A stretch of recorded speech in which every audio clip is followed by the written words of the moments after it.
Ma belle-mère a préparé la glacière elle-même, ce matin-là. 2 bouteilles de champagne, une meule de brie, et un bocal d'olive, qu'elle avait fait venir d'une épicerie fine du Connecticut. Elle y a aussi glissé un formulaire de changement de bénéficiaire, qu'elle avait fait notarier la semaine précédente. Le yacht a quitté la marina à midi. Ma demi-sœur s'est assise à la proue, et elle ne m'a pas regardé une seule fois, pendant la première heure. L'eau était calme, verte, et à 23 degrés. Vers 19h, ce soir-là, j'étais dedans. Bienvenue à nouveau sur Histoire de drame calme, où les femmes silencieuses, avec de bons avocats, ont toujours le dernier mot. Si vous n'avez pas encore rejoint la famille, cliquez sur ce bouton d'abonnement. Celle-ci vaut la peine de rester. Maintenant, laissez-moi vous raconter ce qui s'est passé. La première fois que Colin a préparé cette glacière, mon père était encore en vie. Il l'avait achetée dans un magasin d'accastillage en 1997, l'année où il a ajouté un deuxième remorqueur à sa flotte. C'était une glacière en toile rouge, avec des boucles en laiton, et elle pesait environ 4 kilos à vide. Il avait l'habitude de la remplir de sandwichs au jambon et de racinettes, et de l'emporter à chaque voyage qu'il faisait, du quai jusqu'au navire qui avait besoin d'être inspecté, cette semaine-là. Quand Colin est entrée dans nos vies, elle a remplacé le jambon par du prosciutto, et la racinette par du prosecco. Et mon père souriait, parce qu'il l'aimait, et parce qu'il ne pensait pas que le contenu d'une glacière valait la peine de se disputer. Le nom de mon père était Garrett Whitmore. Il avait bâti une entreprise de logistique maritime, à partir d'un seul remorqueur, et d'un quai emprunté au port municipal. Au moment où j'ai eu 12 ans, son entreprise gérait l'acheminement des cargaisons, pour la moitié du trafic commercial, sur la côte étant dessous de Norfolk. Quand j'ai eu 18 ans, nous avions emménagé dans la maison de Brie-et-Point. Des planches à clin blanches, une véranda enveloppante, et une vue sur le port, où ces bateaux allaient et venaient toute la journée. Ma mère est morte quand j'avais 11 ans. Cancer des ovaires. Elle est partie en 14 mois. Mon père a passé les 7 années suivantes à m'élever seul, ce qui signifie que j'ai grandi sur les quais, dans les timoneries des remorqueurs, et dans la dernière rangée des audiences d'arbitrage maritime, où je faisais mes devoirs d'algèbre. Pendant que des avocats se disputaient au sujet des assurances de fret. Il a épousé Colin quand j'avais 18 ans. Elle était organisatrice d'événements, originaire de Bridgeport, et elle avait organisé une levée de fonds, pour le départ à la retraite du capitaine de port. Elle avait 40 ans à l'époque, toujours bien habillée, douée pour la conversation, et très habile pour faire en sorte que, dans une pièce, chacun ait l'impression d'avoir été invité personnellement. Mon père aimait cela chez elle. Il avait passé 30 ans à parler à des débardeurs et des capitaines de port, et il ne savait pas comment organiser un dîner mondain. Colin a amené sa fille Jana, qui avait 16 ans. Jana était silencieuse, polie, et semblait exister dans un état d'obéissance constante, à tout ce que Colin désirait. Elles ont emménagé. Mon père a agrandi l'aile des invités pour elle. Et chaque année, par la suite, il nous a toutes emmenées pour le voyage annuel en yacht. C'était sa tradition, depuis mes 12 ans, quand il avait affrété un bateau de 38 pieds pour mon anniversaire, et m'avait laissé barrer pendant 20 minutes, pendant qu'il se tenait derrière moi, les mains sur la barre. Mon père faisait confiance à 2 personnes pour les détails de sa succession. Moi, et Howard Kesley, son avocat depuis avant ma naissance.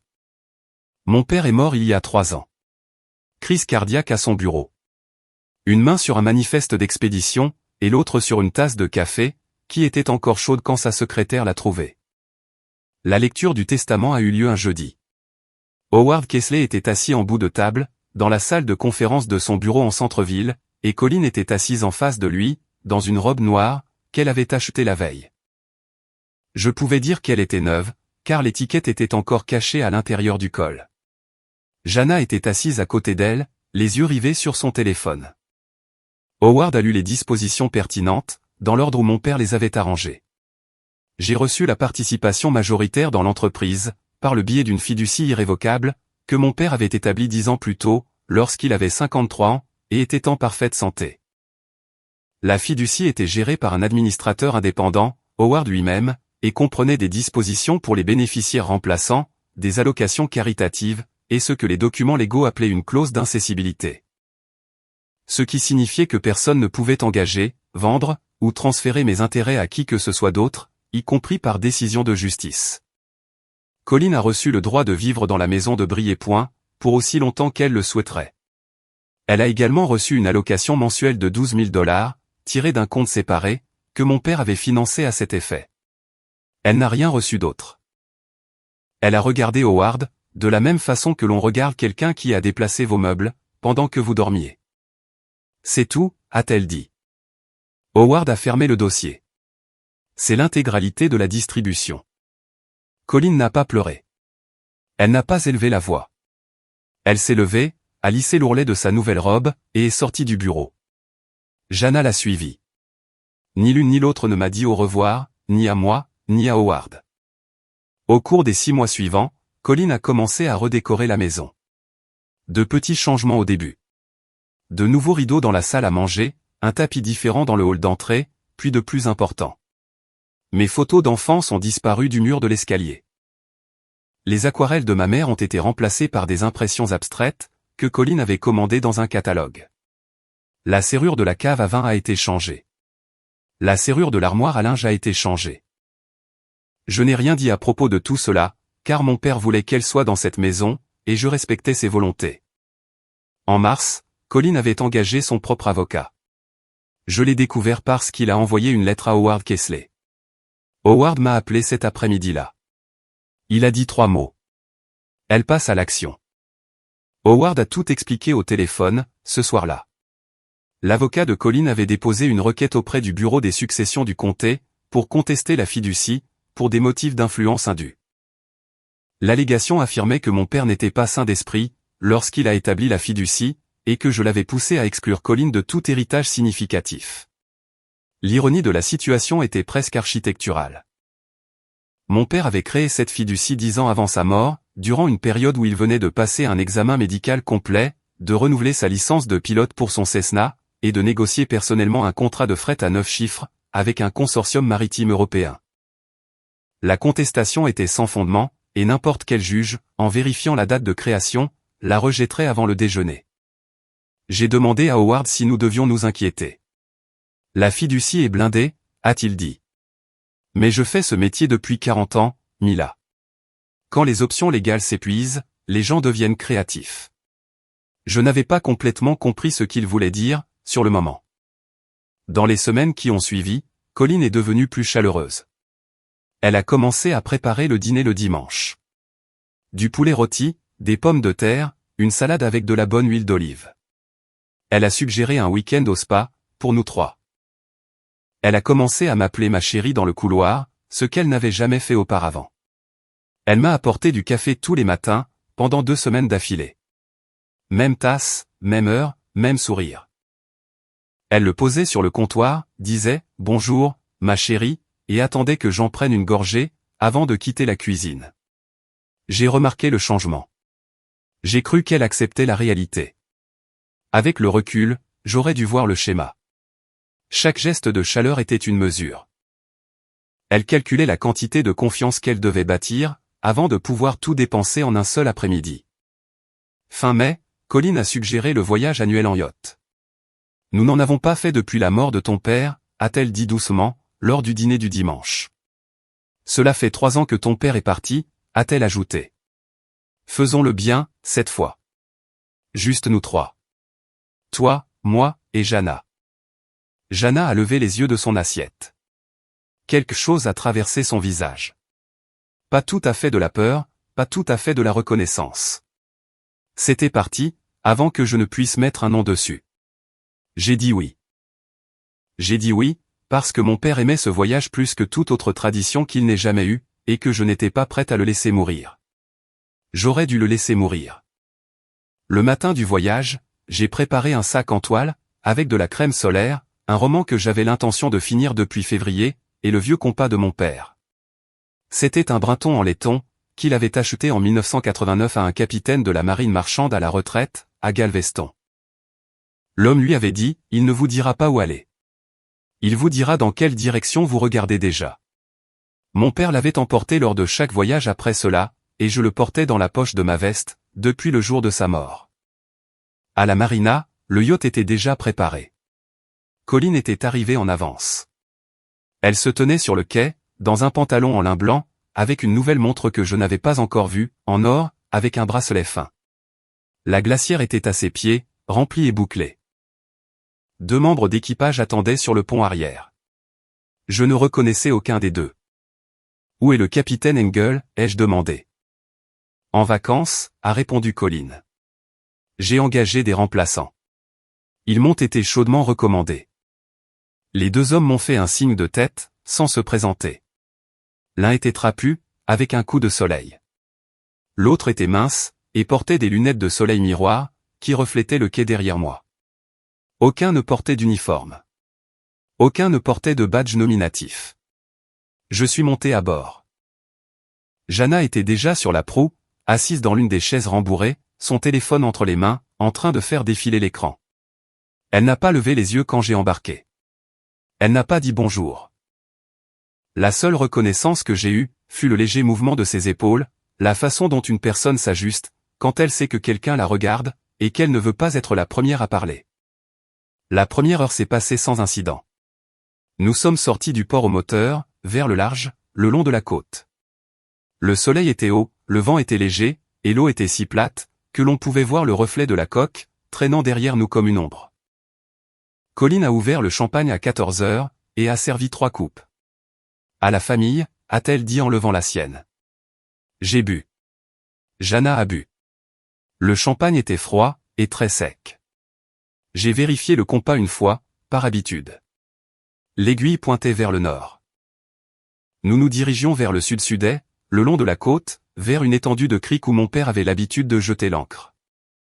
Nous avons jeté l'ancre à 18h30, dans une crique que je ne reconnaissais pas. Colin a versé la dernière coupe de champagne, et l'a apportée là où je me tenais, près du bastingage arrière.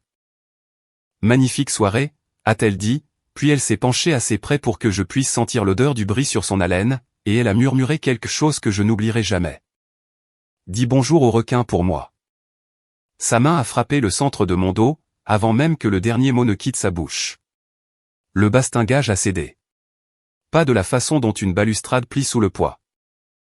De la façon dont une balustrade bouge, quand les boulons qui la retiennent ont été desserrés, et refixés avec du matériel qui n'a jamais été conçu pour tenir. Je suis passé par-dessus bord, à la renverse.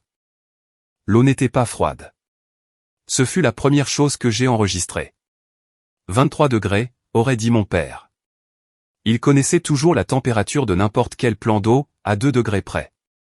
La deuxième chose que j'ai enregistrée, ce fut le bruit du moteur qui accélérait. Il ne faisait pas demi-tour. J'ai refait surface. Le sel m'a brûlé les yeux. L'arrière du yacht était déjà à 30 mètres, et s'éloignait encore. Je pouvais voir Jana, debout près du bastingage, regardant l'eau où je m'étais trouvé un instant plus tôt. Elle n'a pas jeté de bouée de sauvetage. Elle n'a pas crié. Elle s'est retournée, a marché jusqu'à la cabine, et a fermé la porte derrière elle. Le sillage m'a balancé 2 fois, puis l'eau est redevenue plate. J'étais seul. Mes chaussures étaient lourdes. Je les ai enlevées d'un coup de pied, et elles ont coulé. Mon téléphone était dans ma poche arrière, détruit par l'impact. Le compas de mon père était dans ma poche avant. Il était lourd.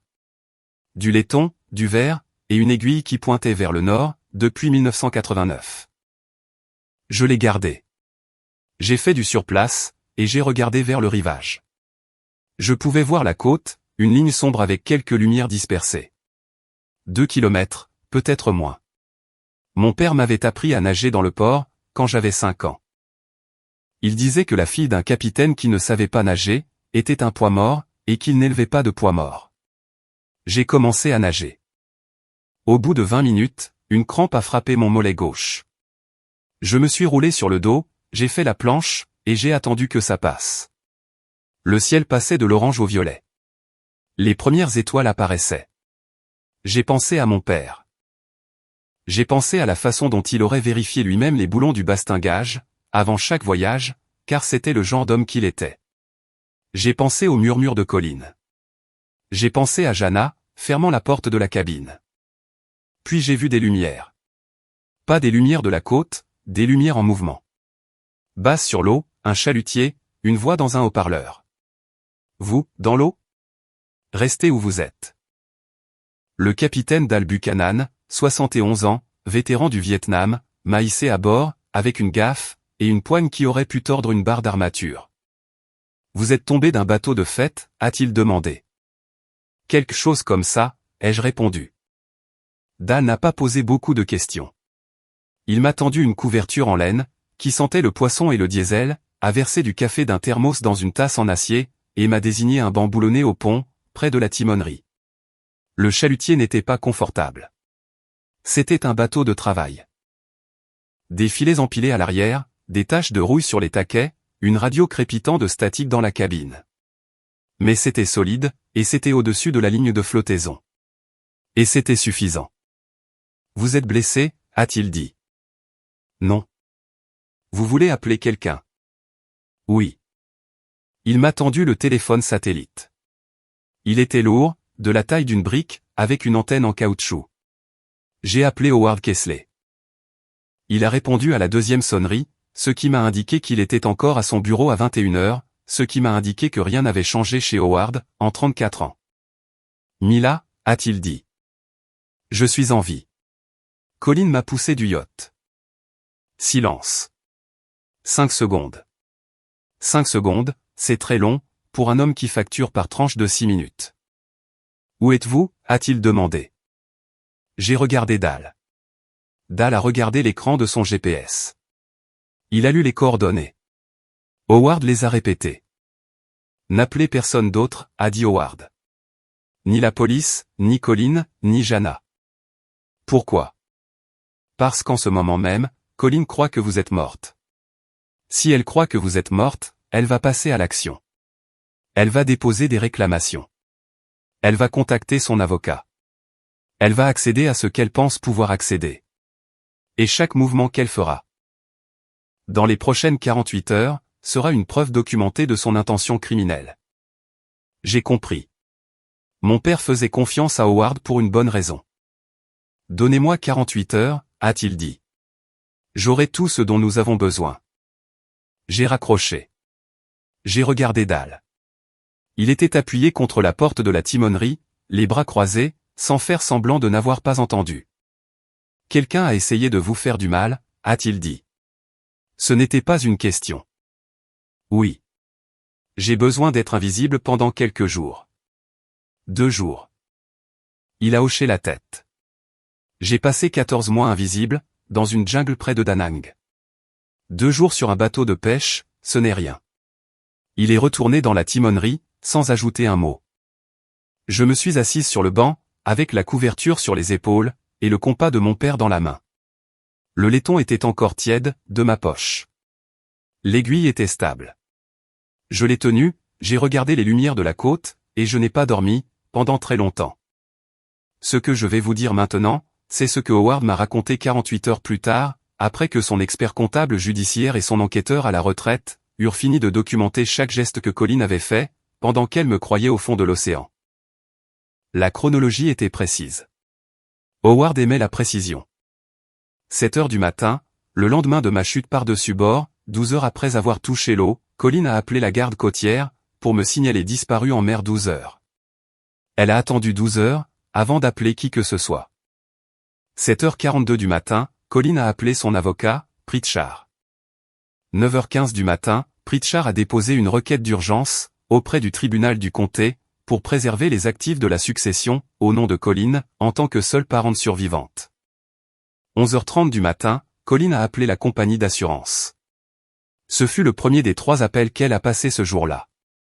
Il y avait 3 polices d'assurance vie, désignant Colin comme bénéficiaire. Pas des polices que mon père avait souscrites, mais des polices que Colin avait souscrites sur moi, au cours des 14 derniers mois. Montant total à payer si j'étais déclarée morte, 4,2 millions de dollars.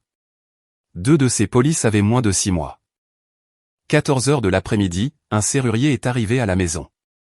Colin lui a fait changer la serrure du bureau de mon père.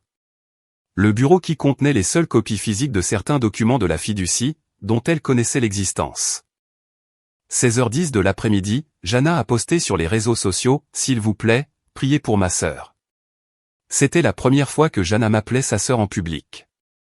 Howard avait un comptable judiciaire traçant les polices d'assurance, et un enquêteur à la retraite documentant la visite du serrurier, les dépôts de l'avocat, et la chronologie du rapport à la garde côtière. Chaque action entreprise par Colin était photographiée, consignée, et horodatées. Au matin du deuxième jour, Colin avait déposé 2 réclamations d'assurance, une requête d'urgence, et changé toutes les serrures de la maison, à l'exception de la porte d'entrée. Une serrure que, je suppose, elle a laissée telle qu'elle, parce qu'elle ne pensait pas que quelqu'un passerait par là. Howard m'a appelé au lever du soleil, en ce deuxième jour. J'étais assise sur le chalutier de dalle, buvant du café dans la même tasse en acier, portant les mêmes vêtements d'emprunt, regardant un pélican se poser sur le bastingage avant. Elle nous a donné tout ce dont nous avons besoin, a dit Howard. Il est temps de rentrer à la maison. J'ai remercié Dal. Il a répondu, vous n'avez pas besoin de me remercier. Assurez-vous juste que la personne qui a fait ça, ne s'en tire pas à bon compte. Je lui ai dit que je m'en assurerais. Dal m'a déposé dans une ville portuaire, à 40 minutes au sud de chez moi. Howard a envoyé une voiture, une berline noire, conduite par un homme qui ne s'est pas présenté, et n'a pas demandé où j'avais été. Les hommes d'Howard étaient comme ça, efficaces, et dépourvus de curiosité. Pendant le trajet, Howard a appelé 2 fois. Le premier appel était une mise à jour sur les polices d'assurance. Son comptable judiciaire avait confirmé que Colin avait souscrit 3 polices d'assurance vie distinctes sur moi, au cours des 14 derniers mois, utilisant sa position de membre du foyer pour accéder aux informations personnelles dont elle avait besoin pour les demandes. 2 des polices avaient été achetées dans les 6 mois précédant le voyage en yacht. Rien que ça, c'est un schéma que n'importe quel procureur reconnaîtra, a dit Howard. Le deuxième appel était pire. L'enquêteur d'Howard avait trouvé quelque chose que j'ignorais. Colin rencontrait un deuxième avocat, Pat Pritchard, depuis plus d'1 an. Cet avocat était spécialisé dans les litiges liés aux fiducies. La contestation de l'homologation, déposée des mois plus tôt, celle qu'Howard avait rejetée comme étant sans fondement, n'était que la partie visible du plan. En dessous, Colin avait préparé un faux codicile au testament de mon père. Le codicile aurait ajouté Colin en tant que co-bénéficiaire de la fiducie irrévocable, lui donnant droit à 50% de ses distributions, à ma mort. Il était daté de 18 mois avant la mort de mon père, notarié par un tiers, et signé par 2 témoins, dont Howard ne reconnaissait pas les noms. C'était mal fait. Howard a dit, la date de la légalisation par le notaire entre en conflit avec les registres de voyage de ton père. Il était à Rotterdam, à la date où le codicile a soi-disant été signé. Mais c'était fait, et c'était classé dans un tiroir, du bureau de l'avocat de Colin, en attendant le bon moment. Le bon moment, c'était le moment où je serais déclarée morte. J'étais assise à l'arrière de la berline, et je regardais l'autoroute défiler, dans la lumière matinale. Le compas était posé sur la console centrale, attrapant la lueur du lever du soleil. Mon père l'avait acheté en 1989, à un capitaine de la marine marchande à la retraite, à Galveston. L'homme lui avait dit qu'il ne lui dirait pas où aller. Il lui dirait dans quelle direction il regardait déjà. Howard a décrit le plan pour mon arrivée. Pas la police en premier. D'abord, je devais entrer dans la maison, pendant que Colin y était. Avec Howard, avec les preuves, devant des témoins. Martin sera là, a dit Howard. Martin était le frère de mon père. Il était arrivé ce matin-là, pour présenter ses condoléances. Et qui d'autre? C'est suffisant, a dit Howard. Martin, moi, et vous. 3 témoins. 3, c'est assez. La maison de Brillers-Point avait l'air identique depuis la route. Des planches à clin blanches, des volets sombres, la véranda enveloppante que mon père avait construite, l'été de mes 14 ans, parce que ma mère en avait toujours voulu une, et qu'il n'avait pas pris le temps de le faire de son vivant. Depuis l'allée, je pouvais voir 2 changements. Les meubles de la véranda étaient neufs. Colin avait remplacé le vieil ensemble en osier par quelque chose de moderne et gris, et la chaise à bascule de ma mère avait disparu. Elle s'était trouvée au même endroit, sur la véranda, pendant 22 ans. La peinture blanche était écaillée sur les accoudoirs, là où elle s'agrippait, en regardant les bateaux de mon père entrer dans le port. Maintenant, il y avait une plante en pot à la place. La voiture d'Howard était déjà dans l'allée. Il était arrivé 1 heure plus tôt. Je suis sorti de la berline. Je portais les vêtements empruntés au capitaine Dal, une chemise en flanelle qui était de taille trop grande, et un jean de travail ceinturé avec un bout de corde d'amarrage, car Dal n'avait pas de ceinture à ma taille. Mes cheveux étaient raides à cause du sel. Je ne m'étais pas douché depuis 2 jours. J'ai marché jusqu'à la porte d'entrée. Je n'ai pas frappé. C'était ma maison. J'ai utilisé la deuxième clé, celle dont Colin ignorait l'existence. Celle que mon père m'avait donnée quand j'avais 21 ans, en disant « garde ça quelque part où elle ne pourra pas la trouver ». À l'époque, je pensais qu'il parlait de cambrioleur. Je comprenais maintenant que ce n'était pas le cas. La porte d'entrée s'est ouverte. Le couloir sentait le cèdre. Le placard de mon père, celui que Colin n'avait pas touché, parce qu'elle disait que l'odeur lui rappelait son souvenir. C'était la seule chose honnête qu'elle n'ait jamais dite, à propos de mon père. J'ai traversé le couloir, jusqu'à l'embrasure du salon. L'oncle Martin était assis sur le canapé, une tasse de café à la main. Il m'a vu en premier. La tasse s'est arrêtée à mi-chemin de sa bouche. Il ne l'a pas posée. Il ne s'est pas levé. Il m'a simplement regardé, avec une expression que je n'avais jamais vue auparavant, sur le visage d'un homme adulte. Le regard de quelqu'un qui observe une personne, sortir d'un endroit d'où elle n'était pas censée revenir. Colin était au beau milieu d'une phrase, parlant à Martin des arrangements pour les funérailles. Des fleurs, elle disait quelque chose à propos de lys blanc. Elle s'est retournée. Sa bouche formait encore le mot lys. Elle m'a vu, debout dans l'embrasure, portant la chemise en flanelle d'un homme mort, avec du sel dans les cheveux, et le compas de mon père à la main. Sa bouche s'est fermée. Elle n'a pas prononcé mon nom. Personne n'a parlé pendant environ 7 secondes. Je les ai comptées, de la même façon que mon père comptait les secondes entre l'éclair et le tonnerre.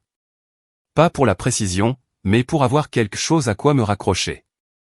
Martin a posé sa tasse de café sur la table d'appoint. La céramique a cliqueté contre le bois. Jana est apparue en haut de l'escalier. Elle m'a vu. Elle s'est arrêtée sur la 4e marche. Sa main a cherché la rampe, et s'y est agrippée.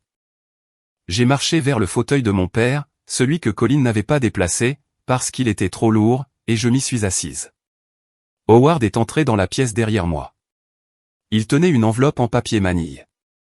Colin, ai-je dit, je crois comprendre que vous avez été très occupé. Howard a ouvert l'enveloppe. Il a placé les documents sur la table basse, un par un, de la même façon que mon père déployait ses cartes de navigation. Calmement, précisément, avec la certitude que chaque ligne tracée avait des conséquences. Le premier document, 3 polices d'assurance vie, souscrites par Colin au cours des 14 derniers mois, la désignant comme unique bénéficiaire. Montant total à payer à mon décès, 4,2 millions de dollars. Le deuxième document, la requête d'urgence de Colin, déposée 4 heures après avoir signalé ma disparition, cherchant à contrôler les actifs de la succession, en tant que seule parente survivante. Le troisième document, un faux codicile au testament de mon père, notarié 6 mois avant le voyage en yacht, ajoutant Colin comme co-bénéficiaire de la fiducie irrévocable. La date de légalisation entrait en conflit avec les dossiers de voyage de mon père. Il était à Rotterdam, le jour où le codicile était censé être signé. Le quatrième document, le rapport d'incident de la garde côtière.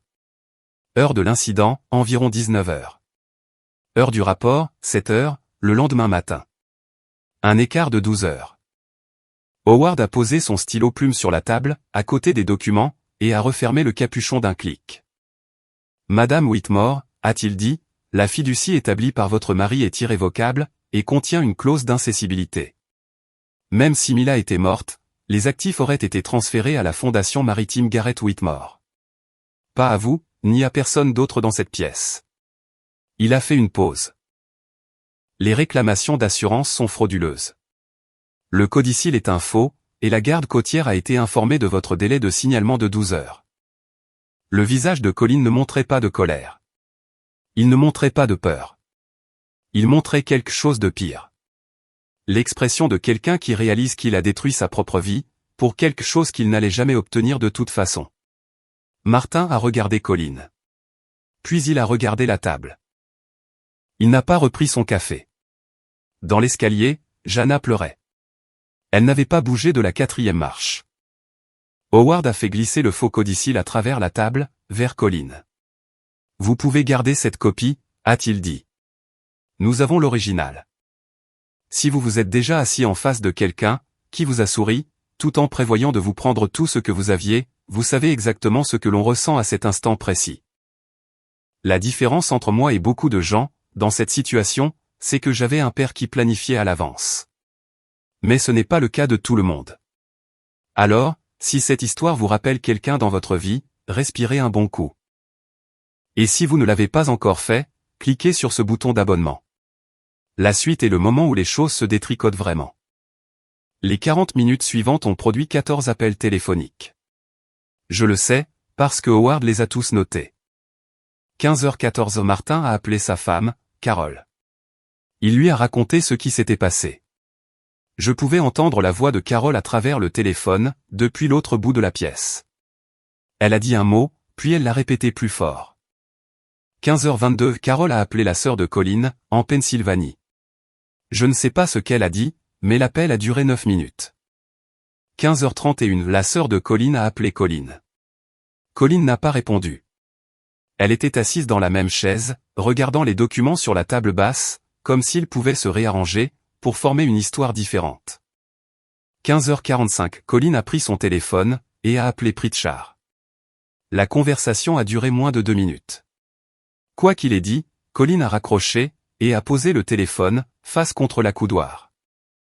15h52 Jana, toujours dans l'escalier, m'a envoyé un message texte.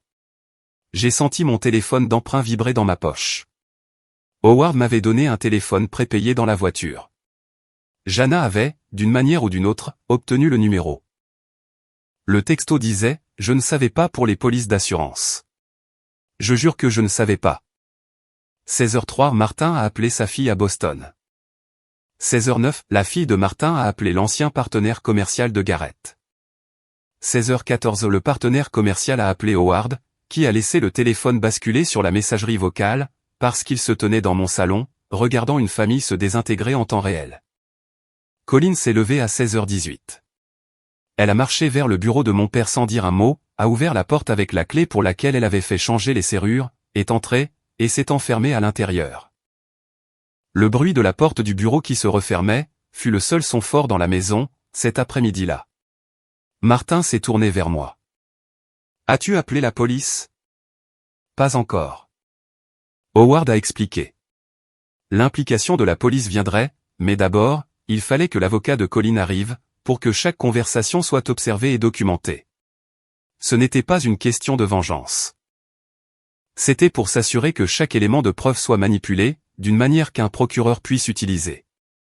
Je me suis assise dans le fauteuil de mon père, et j'ai écouté la maison se remplir d'appels téléphoniques et de silence. Ce fauteuil était le seul meuble du salon qui se trouvait exactement là où mon père l'avait laissé. Colin avait déplacé tout le reste. Elle n'avait pas déplacé ce fauteuil, parce qu'il pesait 140 livres, et qu'elle ne pouvait pas le soulever seule. Mon père a toujours construit des choses faites pour durer. Jana est descendue 20 minutes plus tard. Elle n'est pas entrée dans le salon. Elle s'est assise sur la marche du bas de l'escalier, ce qui la plaçait dans le couloir, avec une vue dégagée sur le salon, mais à l'extérieur de son périmètre. Comme si elle n'avait pas encore décidé, si elle appartenait à l'intérieur ou à l'extérieur de ce qui était en train de se passer. Ses yeux étaient rouges. Elle triturait la moquette sur la marche, tirant sur une fibre avec l'ongle de son pouce, comme elle le faisait quand elle avait 19 ans, et que Colin lui criait dessus pour une raison quelconque. J'avais vu ce geste une centaine de fois. C'était le geste de quelqu'un qui avait appris à se faire tout petit. Je savais pour le yacht, a-t-elle dit. Elle regardait la moquette, pas moi. Elle me l'a dit le matin même. Elle a dit que nous allions te faire peur, te forcer à accepter de modifier la fiducie. Elle a dit que ce serait comme une négociation. Que tu serais effrayé, et que tu accepterais de lui céder une plus grande part, et qu'ensuite, nous rentrerions. Et tout redeviendrait normal. Elle a fait une pause. Je ne savais pas pour le bastingage. Je l'ai laissé parler. Je ne l'ai pas interrompu. Howard se tenait près de la porte de la salle à manger, il n'écrivait pas, mais il écoutait, de la façon dont les avocats écoutent. Avec une immobilité qui enregistre tout. Quand tu es passé par-dessus bord, a dit Jana, ma mère m'a dit d'aller sous le pont. Elle a dit que c'était un accident. Elle a dit que tu nagerais jusqu'au rivage. Elle a dit que les gens nagent jusqu'au rivage tout le temps. Et tu es allé sous le pont. J'ai dit, oui, et tu t'es versé une coupe de champagne. Jana a levé les yeux vers moi, pour la première fois. Son visage n'était pas provoquant. Il n'était pas désolé. C'était le visage de quelqu'un qui venait d'entendre la phrase la plus vraie jamais prononcée à son sujet, et qui n'avait pas un seul mot à y opposer. « Je sais », a-t-elle dit. « Je ne lui ai pas pardonné. Je n'étais pas prête pour ça, et je n'étais pas sûre de l'être un jour. Mais je l'ai regardée, assise sur la marche du bas, triturant la moquette. 34 ans, et toujours assise là où sa mère lui disait de s'asseoir, et j'ai dit la seule chose que je pouvais. Tu as 34 ans, Jana. À un certain moment, ma mère m'a dit de le faire et cesse d'être une explication. Elle a hoché la tête. Elle n'a pas discuté. Elle est remontée à l'étage. C'était le début de quelque chose pour Jana. Je ne savais pas quoi. Mais c'était la première fois que je la voyais hocher la tête, sans d'abord regarder Colin. Pritchard est arrivé à 16h47. Il conduisait une berline argentée, et portait une mallette en cuir, avec ses initiales monogrammées sur le fermoir. Il était le genre d'avocat qui semblait être né avec une cravate. Il a franchi la porte d'entrée sans frapper, ce qui m'indiquait que Colin lui avait donné une clé, à un moment donné au cours de l'année écoulée, un détail qui m'a dérangé plus qu'il n'aurait dû. Il m'a vu en premier, puis il a vu Howard, debout près de la porte de la salle à manger. Puis, il a vu l'enveloppe en papier manille, et les documents toujours étalés sur la table basse. Son visage a fait quelque chose de compliqué. Ce n'était pas exactement de la surprise. C'était un recalcul. L'expression d'un homme qui a construit un dossier pendant 14 mois, et qui vient de voir les fondations se fissurer. « Monsieur Pritchard, a dit Howard, je crois que vous et moi devrions parler en privé. » Ils sont entrés dans la salle à manger. Howard a fermé la porte. Je me suis assise dans le fauteuil. Martin s'est assis sur le canapé. Aucun de nous n'a parlé. À travers le mur, je pouvais entendre la voix d'Howard. Basse, régulière, avec la cadence de quelqu'un qui lit une liste. Il présentait l'ensemble des preuves, les polices d'assurance, le faux codicile, la divergence de légalisation. Après 12 minutes, la porte de la salle à manger s'est ouverte. Pritchard est sorti seul. Il a traversé le salon sans regarder ni moi ni Martin, et s'est dirigé vers la porte du bureau. Il a frappé. Colin l'a fait entrer. La porte s'est refermée. Nous avons entendu des voix. La voix de Colin était aiguë, montant dans les tours. La voix de Pritchard était un murmure. Quoi qu'il lui disait, elle ne voulait pas l'entendre. Au bout de 10 minutes, Pritchard est sorti du bureau, seul. Il a marché vers Howard. Ma cliente est disposée à discuter d'une résolution, a-t-il dit. Howard n'a pas scié. Il n'y a rien à discuter, monsieur Pritchard. La fraude à l'assurance et le faux codicile sont des affaires criminelles. Ce n'est pas nous qui décidons de la résolution. C'est le procureur du district. Pritchard m'a regardé. Il a regardé la porte d'entrée. Il a ramassé sa mallette. Bonsoir, a-t-il dit, à personne en particulier, et il est sorti. Sa voiture a démarré dans l'allée. Les phares ont balayé les fenêtres du salon. Il était parti. Martin s'est tourné vers moi. Est-ce qu'il vient juste de partir? Oui, ai-je dit, sans m'adresser à Colin. Oui. Martin s'est adossé au canapé, et s'est frotté le visage à deux mains. Ton père disait toujours que Colin avait des goûts de luxe en tout, sauf en avocat. C'était la première chose qui m'avait presque fait sourire en 3 jours. Colin est sortie du bureau, 6 minutes après le départ de Pritchard. Elle s'est tenue dans l'embrasure de la porte, le menton levé, et le dos droit. La posture qu'elle adoptait toujours, quand elle voulait vous faire savoir qu'elle n'avait pas peur. Mais ses mains tremblaient. Elles étaient la seule partie d'elle qui était honnête. Elle m'a regardé, et a dit quelque chose auquel je ne m'attendais pas. Ton père t'a choisi plutôt que moi, chaque jour pendant 18 ans. Même après sa mort, il t'a choisi. Elle n'a pas nié ce qu'elle avait fait. Elle ne s'est pas excusée. Elle se tenait dans le cadre de la porte du bureau de mon père, entourée de ses livres de droit maritime, sur des étagères qu'elle n'avait jamais touchées, et elle a dit ce qu'elle pensait apparemment depuis très longtemps. J'ai passé 18 ans dans cette maison, et on ne m'a jamais permis de posséder quoi que ce soit à l'intérieur. Pas un tableau, pas un compte bancaire, pas même le droit de m'appeler une Whitmore, sans que quelqu'un ne me rappelle que c'était son nom en premier. Martin a bougé sur le canapé. Il n'a pas parlé. J'avais 40 ans quand j'ai épousé ton père, a continué Colin. J'étais une organisatrice d'événements de Bridgeport, qui décorait les fêtes des autres. Je suis entré dans cette maison, et je me suis dit, enfin je suis quelque part. Et puis il est mort, et j'ai découvert que j'étais une invitée. J'ai toujours été une invitée. J'ai écouté. Je n'ai pas interrompu. Non pas parce que je lui devais cette courtoisie, mais parce que je voulais l'entendre. Je voulais savoir ce qu'une personne se raconte à elle-même, pour justifier de pousser quelqu'un dans l'océan. Elle a terminé. Elle a attendu, comme si elle s'attendait à ce que je discute. Je me suis levé. Colline, je comprends que vous ayez eu l'impression de ne rien avoir. Mais vous aviez une rente, vous aviez un foyer, et vous aviez une belle-fille, qui a continué à payer vos factures, parce que son père le lui avait demandé. J'ai fait une pause. Ce que vous n'aviez pas, c'était assez. Ce n'est jamais assez, pour les gens comme vous. Je l'ai regardé assimiler la phrase. Je l'ai regardé comprendre que ce n'était pas le début d'une négociation, mais la fin de celle-ci. Martin regardait le sol. Il tenait à nouveau sa tasse de café, mais il n'en avait pas pris une gorgée.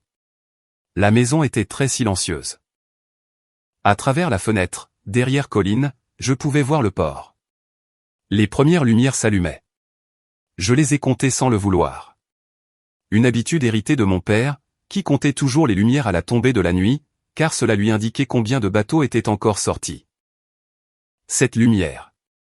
Toute présente. J'ai dit à Howard de procéder. Il a passé 3 appels téléphoniques depuis la salle à manger, la porte ouverte. Je pouvais entendre chaque mot, et Colline aussi.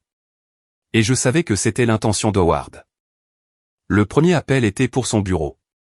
Il a ordonné à son assistant juridique de préparer un signalement criminel pour le bureau du procureur, dès le lendemain matin. Fraude à l'assurance, 3 chefs d'accusation. Faux en écriture d'un document testamentaire, un chef.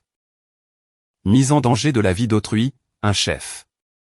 Le deuxième appel était pour le service d'administration des fiducies, à la banque qui détenait le compte séparé, finançant la rente de Colline. Howard a invoqué la clause de violation matérielle de bonne foi de la fiducie, et a ordonné à la banque de suspendre toutes les distributions, avec effet immédiat. Une tentative de blessure physique envers l'unique bénéficiaire, a-t-il expliqué, se qualifie comme une violation matérielle, selon toute interprétation raisonnable de la disposition. Le troisième appel était pour une société de gestion immobilière. Howard a demandé un avis officiel d'expulsion sous 30 jours, adressé à Colline Whitmore, pour la résidence de Briey-Point. Chaque appel enlevait une couche. Colline s'est assise au bord du canapé, et a écouté son monde rétrécir, à chaque phrase prononcée par Howard. Argent, maison, statut légal. 3 appels, 9 minutes. Martin est venu vers moi, une fois les appels terminés. Il s'est tenu près de la fenêtre, où les lumières du port continuaient de s'allumer. Ton père aurait géré cela de la même manière, a-t-il dit. Mon père n'aurait pas eu à le faire, ai-je répondu. Martin a hoché la tête. Il a mis son manteau, et il est parti. Il avait fait ce qu'il était venu faire. Être témoin. C'était suffisant. J'ai traversé la maison toute seule. À travers la salle à manger, que Colline avait redécorée avec des rideaux que je n'avais pas choisis. À travers la cuisine, où elle avait préparé du café tous les matins pendant 2 semaines, avec un sourire qui n'en était jamais un. Par la porte arrière, jusqu'au garage. La chaise à bascule de ma mère était là, derrière la souffleuse à neige, sous une bâche verte. De la poussière sur le siège, des toiles d'araignée sur les accoudoirs, là où la peinture blanche était écaillée. J'ai retiré la bâche. J'ai porté la chaise par la porte arrière, à travers la cuisine, par le couloir d'entrée, et je suis sorti sur la véranda. Je l'ai posée exactement au même endroit, où elle s'était trouvée pendant 22 ans. Ce n'était pas un geste dramatique. C'était juste remettre quelque chose, là où il devait être. Je m'y suis assise. Les lattes ont grincé sous les patins. L'air salin montait du port. Le compas était dans ma poche. Je ne l'ai pas sorti. Je n'avais pas besoin de vérifier dans quelle direction je regardais. Au cours des 3 jours suivants, mon téléphone a sonné plus souvent que durant les 3 années précédentes combinées. La sœur de Gareth, la tante Marjorie, a appelé en premier. Elle vivait dans le New Hampshire, et n'avait pas visité la maison depuis les funérailles de mon père. Je n'ai jamais fait confiance à cette femme, a-t-elle dit, ce qui était le genre de phrase que les gens disent après coup, qui signifie très peu, et ne coûte rien. Mais ensuite elle a dit, je suis désolé de ne pas avoir fait plus attention, Mila. Ça, je l'ai cru. Le frère de Colin a appelé le deuxième jour. Il parlait fort, il était en colère, et il m'a dit que je montais un coup contre sa sœur. Qu'elle ne ferait jamais de mal à personne, et que je devrais avoir honte. Je l'ai laissé parler pendant 30 secondes. Puis j'ai raccroché. Certaines conversations ne valent pas l'électricité qu'elles consomment. Le capitaine habituel du yacht, le capitaine Engel, celui que Colin avait remplacé pour le voyage, a contacté Howard directement.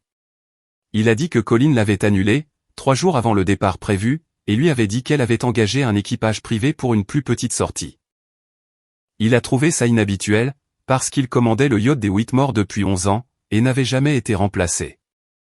Il était prêt à témoigner. Howard m'a dit que les 2 membres d'équipage engagés par Colin avaient quitté l'État.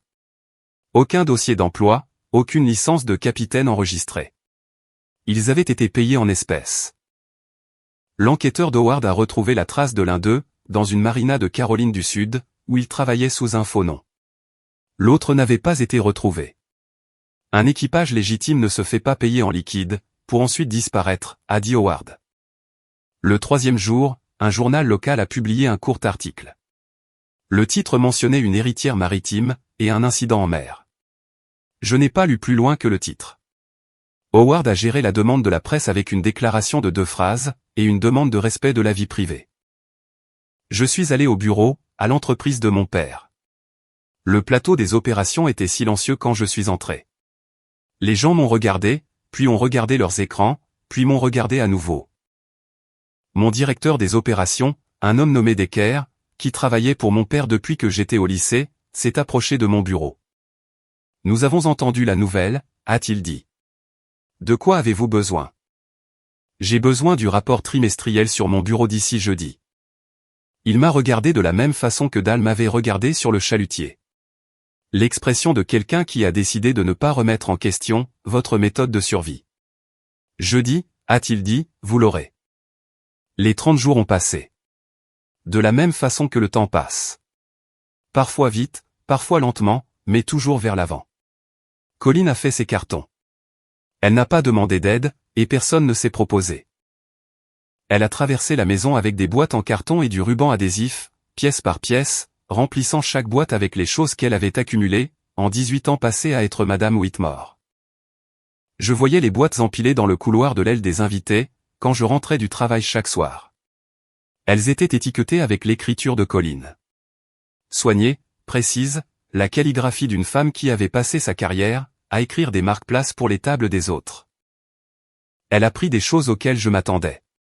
Ses vêtements, ses bijoux, les livres qu'elle gardait sur sa table de nuit. Elle a pris des choses auxquelles je ne m'attendais pas. Les flûtes à champagne du yacht, le bocal d'olive de la glacière, les serviettes d'invités qu'elle avait fait broder d'un W, quand elle avait emménagé. Elle emportait les symboles d'une vie qu'elle avait organisée pièce par pièce.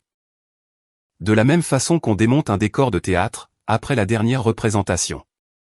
Le 12e jour, Jana est venue me trouver. J'étais dans le bureau de mon père, en train d'examiner des documents de fiducie avec Howard, au téléphone. Jana a frappé. Elle a attendu que je lui fasse signe d'entrée. Je déménage, a-t-elle dit. J'ai trouvé un studio en ville. J'ai posé le téléphone. L'appartement de ta mère? Non, le mien. Je l'ai trouvé lundi. C'était significatif. En 34 ans, Jana n'avait jamais vécu nulle part, que Colin n'ait pas choisi pour elle. Je vais chercher du travail, a-t-elle dit. Un vrai travail. Elle m'a tendu son téléphone. Sur l'écran, il y avait un portfolio. Du travail de design graphique, des logos, des identités de marque, des maquettes d'emballage. Le travail était net, et confiant, d'une manière que Jana elle-même n'avait jamais été autorisée à être. Ma mère ne m'a jamais laissé montrer ça à personne, a-t-elle expliqué. Elle disait que les femmes Whitmore n'avaient pas besoin de travailler. J'ai regardé le portfolio. C'était bon. Pas adéquat. Bon. Les créations de marque, en particulier, avaient une clarté qui me rappelait les cartes de navigation de mon père. Chaque chose à sa place, chaque ligne intentionnelle. Ce portfolio est solide, ai-je dit. Mets en avant les projets de création de marque. Elle m'a regardé. Elle attendait quelque chose de plus. Du pardon, peut-être, ou au moins de la chaleur. Je n'avais ni l'un ni l'autre à donner. Pas encore. Mais je lui avais donné la seule chose dont j'étais certaine, une évaluation professionnelle, délivrée avec honnêteté. C'était le pont que je pouvais construire. Ce serait à elle de décider, si elle voulait le traverser. Le 28e jour, les dernières boîtes de Colline étaient dans le couloir. Elle a traversé la suite d'invités vides, une dernière fois. Je n'étais pas à la maison quand elle est partie. J'étais au bureau, en train de réviser les chiffres trimestriels, que Decker avait livrés à temps. Certains adieux valent mieux d'être évités. Howard a appelé un mardi matin. J'étais à mon bureau, ce qui est l'endroit où je reçois la plupart des nouvelles, bonnes ou mauvaises, car c'est là que je passe le plus clair de mon temps. Le procureur a examiné les preuves, a-t-il dit. Des accusations sont portées. Fraude à l'assurance, 3 chefs d'accusation. Faux en écriture d'un document testamentaire, un chef. Mise en danger de la vie d'autrui, un chef. L'accusation de tentative de meurtre, a expliqué Howard, était plus difficile. Les preuves physiques de l'altération du bastingage étaient circonstancielles. Les boulons avaient été retirés et refixés avec du matériel plus faible, mais il était difficile de prouver qui avait fait le travail. Les 2 membres d'équipage n'avaient pas été localisés pour un interrogatoire. Mais l'accusation de mise en danger porte un certain poids, a ajouté Howard. Combiné avec le schéma de fraude à l'assurance et le faux codicille, l'image est suffisamment claire. Le capitaine Dal Buchanan a fourni une déclaration écrite au procureur. Son témoignage, concernant ma découverte en pleine mer, mon état physique, la chronologie, et l'absence de tout appel de détresse de la part du yacht, corroborait entièrement mon récit. La comparution a eu lieu un jeudi. Colline a plaidé non coupable. Je n'y ai pas assisté. J'ai lu l'article dans le journal local le lendemain matin, à la table de ma cuisine, devant une tasse de café qui refroidissait. L'article faisait 4 paragraphes. Il mentionnait le yacht, les polices d'assurance, et le faux codicille. Il ne mentionnait pas les requins. Le monde de Colline s'était effondré, en cercle concentrique. Son avocat s'était retiré. Sa famille était divisée. Son frère la défendait toujours, mais sa sœur en Pennsylvanie ne retournait plus ses appels. Elle vivait dans un appartement en location, de l'autre côté de la ville, payant le loyer avec des économies, qui ne dureraient pas longtemps sans la rente. Howard et moi avons parlé une fois de plus cette semaine-là. Il a dit quelque chose que mon père aurait pu dire. Nous avons tracé la route. Maintenant, nous laissons le courant faire le reste. Mon père n'a jamais fait confiance au courant, ai-je répondu. Il gardait toujours la main sur la barre. Howard est resté silencieux un instant. Puis il a dit, ton père était un homme prudent, mais il savait aussi quand arrêter de barrer, et laisser le navire se stabiliser. Une autre pause. Vous avez fait la partie difficile, Mila. Laissez la loi faire son travail maintenant. J'ai posé le téléphone. J'ai regardé le compas sur mon bureau. L'aiguille pointait vers le nord, comme elle le faisait toujours. Je l'ai pris, je l'ai mis dans ma poche, et je me suis remise au travail. La dernière pièce du puzzle s'est mise en place, 3 semaines avant la date du procès. L'enquêteur d'Howard a localisé le notaire qui avait certifié le faux codicille. Elle avait 26 ans, vivait dans une ville à 40 minutes à l'intérieur des terres, et avait été payée $2000 en espèces par Colline, pour légaliser un document dont elle savait qu'il n'avait pas été signé, par la personne dont le nom y figurait. La notaire a coopéré avec le procureur, en échange d'une réduction des charges sur sa propre implication.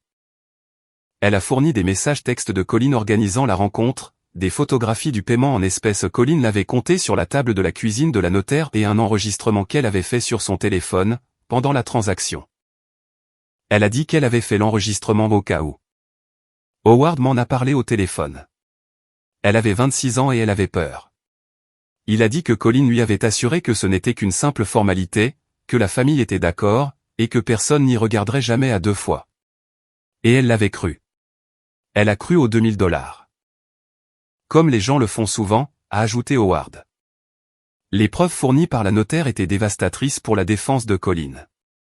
Le faux codicille avait été créé 6 mois avant le voyage en yacht, ce qui signifiait que Colin planifiait la séquence depuis au moins une demi-année. La chaleur, le café, les week-ends au spa, la suggestion du voyage en yacht. Tout cela, c'était l'échafaudage autour d'un événement, qu'elle construisait depuis avant même que les feuilles ne changent de couleur. 6 mois.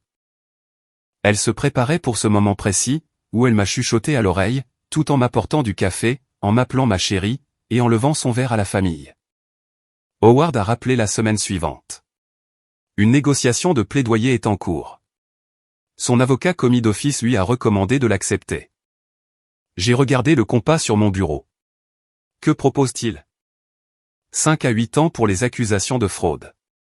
La mise en danger de la vie d'autrui est confondue. Elle purgerait 4 ans avec bonne conduite.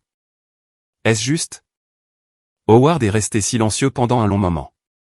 Ce qui serait juste, ce serait qu'elle comprenne qu'elle a essayé de tuer quelqu'un, pour quelque chose dont elle n'allait jamais hériter. Il a ajouté, je ne pense pas qu'aucune peine de prison n'enseigne cela. Colin a accepté l'accord de plaidoyer un mercredi matin. Je l'ai appris au déjeuner. J'ai terminé mon sandwich. Ensuite, j'ai appelé Howard, et je l'ai remercié. Puis, je suis retourné au travail. Certaines choses ne nécessitent pas de cérémonie. Elles ne nécessitent qu'une fin. Le prononcé de la peine fut bref. 5 ans, éligible à la libération conditionnelle après 3 ans. Fraude à l'assurance, faux en écriture d'un document testamentaire, mise en danger de la vie d'autrui, peine confondue. Je n'y ai pas assisté. Martin y est allé. Il m'a appelé après, depuis le parking du tribunal. Sa voix était fatiguée. Elle avait l'air toute petite, a-t-il dit. Je ne lui ai pas demandé d'élaborer. Je savais ce qu'il voulait dire. Colin avait toujours rempli une pièce. Elle était le genre de femme, qui entrait et réarrangeait l'air même de l'endroit. Dans une salle d'audience, en combinaison de prisonnier, sans la maison, ni le nom, ni le champagne, elle n'était plus qu'une femme de 58 ans, qui avait fait un choix sur lequel elle ne pouvait pas revenir. Merci d'y être allé, ai-je dit. Quelqu'un de la famille se devait d'être là, a répondu Martin. Même pour ça. J'ai raccroché, et je suis resté assise à mon bureau pendant un long moment. Je ne ressentais pas de joie. Je ne ressentais pas de soulagement. Pas exactement. Je ressentais ce type de vide spécifique, qui survient quand quelque chose que vous portez depuis longtemps disparaît soudainement, et que vous n'avez pas encore trouvé quoi faire de l'espace que cela laisse derrière. J'ai travaillé jusqu'à 19h ce soir-là. Le bureau était vide à 18h. L'équipe de nettoyage est passée. Je pouvais entendre l'aspirateur dans le couloir. J'ai terminé le rapport sur lequel je travaillais, j'ai éteint ma lampe de bureau, et j'ai conduit jusque chez moi. La maison était silencieuse. Elle l'était depuis des semaines. Pas de Colin dans la cuisine, pas de Jana dans l'escalier, pas de café sur le comptoir le matin. Juste des pièces, des meubles, et l'odeur de cèdre du placard de mon père. Je me suis assise sur la véranda, dans la chaise à bascule de ma mère. Le port était sombre, à l'exception des lumières. Je les ai comptées. 9, 10. Toutes présentes, le même nombre que chaque nuit. Mon téléphone a sonné. Jana. J'ai eu le poste, a-t-elle dit. Dans un studio de design à Portland. Je commence lundi. Félicitations, ai-je répondu. Mets en avant les projets de création de marque. Elle est restée silencieuse un instant. Je sais que tu ne me dois rien, Mila. Je le sais. J'ai laissé passer un autre silence. Bonne chance à Portland, ai-je dit. Je le pensais. Ni chaleureusement, ni froidement, juste d'un ton factuel. De la façon dont mon père l'aurait dit. Certains ponts ne sont pas construits avec de la chaleur. Ils sont construits avec l'évaluation honnête, que la personne de l'autre côté a la capacité de traverser. J'ai raccroché.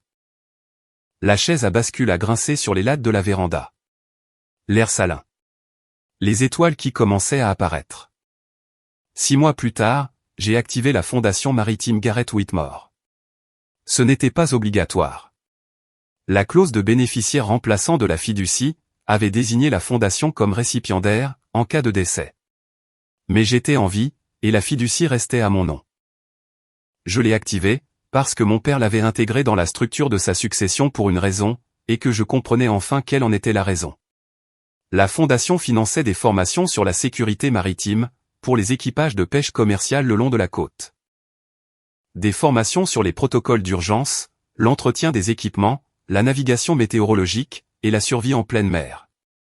Le genre de formation où la différence entre savoir et ne pas savoir, pouvait signifier la différence, entre voir le père de quelqu'un rentrer à la maison, ou non.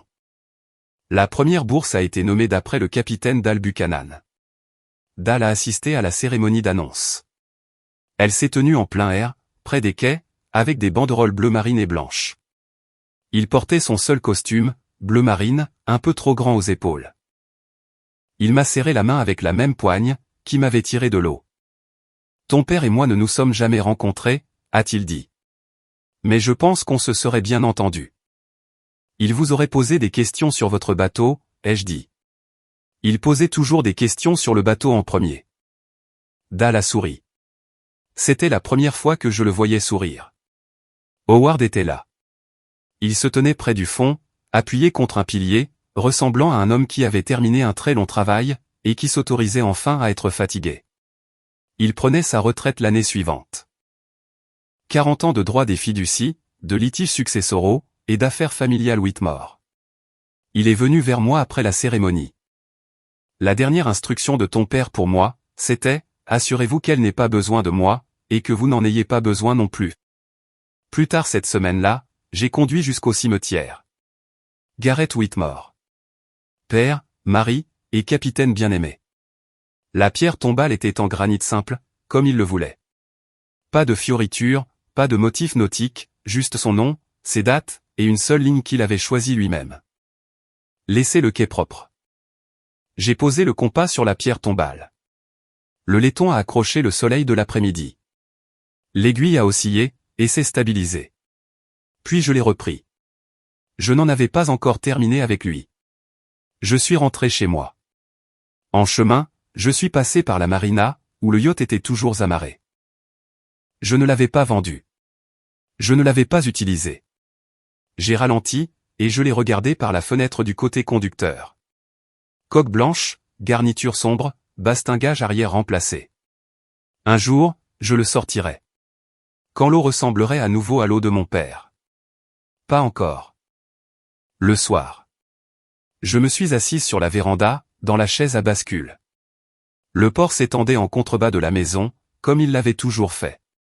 Comme il l'avait fait quand ma mère le regardait, et comme il l'avait fait quand mon père comptait les lumières. Et comme il le ferait, après que je sois parti, et que quelqu'un d'autre s'assoie dans cette chaise, pour regarder la même eau. J'ai sorti le compas, je l'ai ouvert.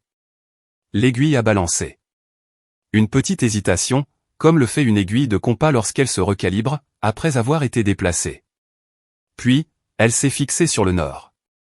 Mon père a dit une fois qu'un compas ne vous dit pas où aller. Il vous dit dans quelle direction vous regardez déjà. J'avais porté cette phrase dans ma tête pendant des années, avant de la comprendre. Il ne parlait pas de navigation. Il parlait de savoir qui vous êtes, avant que quelqu'un d'autre n'essaie de vous le dire. J'ai refermé le compas, je l'ai remis dans ma poche.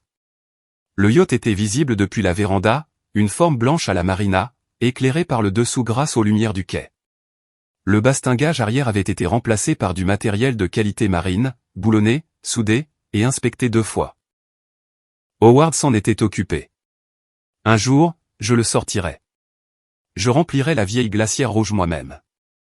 Pas de champagne, juste des sandwichs et de la racinette. De la même façon que mon père avait l'habitude de le faire. Un jour, quand l'eau serait à nouveau mienne. Les lumières du port se sont allumées une par une, comme elles le faisaient chaque soir à cette latitude, à cette période de l'année. Je les ai comptées de la même manière que mon père les comptait. 7, 8, 9, 10. Toutes allumées, aucune manquante. La chaise à bascule a grincé sur les lattes de la véranda. Les lattes ont grincé contre les solives, que mon père avait clouées lui-même. L'air salin traversait les moustiquaires. Les étoiles apparaissaient. Pas toutes. Juste les premières, celles qui étaient assez brillantes, pour transparaître à travers la lumière du port. 10 lumières, le même nombre que chaque nuit. J'ai refermé le compas, je l'ai remis dans ma poche, et j'ai écouté les lattes grincer sous la chaise, et l'eau bouger contre les quais. Et je n'ai rien compté d'autre, car il n'y avait plus rien à compter. Merci d'être resté avec moi jusqu'à la fin de cette histoire. Si l'histoire de Mila vous a rappelé que la préparation est la forme la plus vraie de protection, ou si elle vous a fait penser aux personnes qui assurent discrètement vos arrières, j'adorerais en entendre parler dans les commentaires. Et si ce n'est pas encore fait, prenez un moment pour vous abonner. Il y a d'autres histoires dans la description ci-dessous. Et chacune d'entre elles parle de quelqu'un qui a refusé de disparaître. Je vous verrai dans la prochaine.